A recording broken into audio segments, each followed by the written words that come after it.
বন্ধুরা, এই ইলিশ মাছের ভাপাটা আপনারা বানিয়ে খেয়ে দেখুন। দেখতে খুব ভালো যেমন হয়েছে, খেতেও খুব সুন্দর টেস্ট হয়েছে। এটা দিয়ে এক থালা ভাত অনায়াসে আপনারা খেয়ে নিতে পারবেন।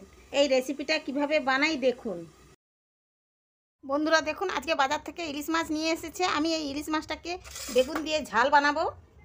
প্রথমে লবণ আর হলুদ দিয়ে আমি মাখিয়ে নেব।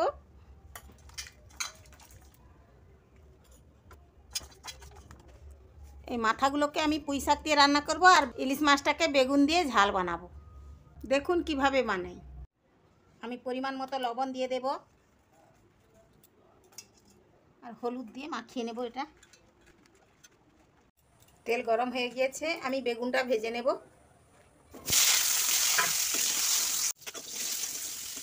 বন্ধুরা, বেগুনটা ভাজা হতে হতে আমি জিরা, পোস্ত, লঙ্কা আর পেঁয়াজটা একসঙ্গে বেটে নেব।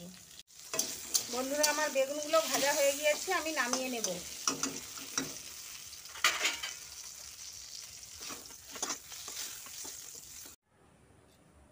বন্ধুরা, কড়াইতে তেল দিয়েছি, গ্যাসটা অফ করে দেব। মাছগুলো দিয়ে দেব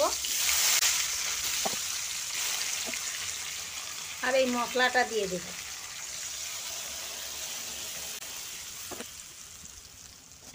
হলুদটা পরিমাণ মতো দেব আর লবণটাও পরিমাণ মতো দেব। যেহেতু মাছে লবণ মাখানো আছে, কড়া করে একটু কম লবণ দেব।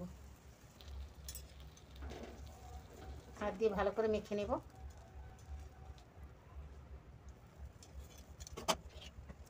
বেগুনগুলো যে ভাজা করে রেখেছিলাম সেগুলো পরপর দিয়ে দেব।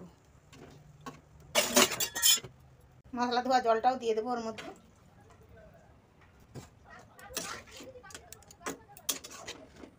আর একটু জল দেব, আর একটু জল দেব, একটু সরষের তেল দেব আর গ্যাসটা জ্বালিয়ে দেব। ঢাকনা দিয়ে দেব।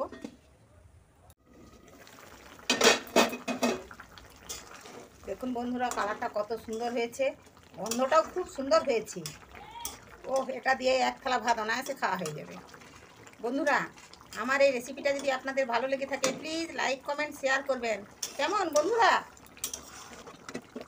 যদি খেতে চান আমার বাড়িতে চলে আসুন, একসঙ্গে খাওয়া হবে। বন্ধুরা দেখুন, আমার ইলিশ মাছটা হয়ে গেছে। গন্ধটা দারুণ।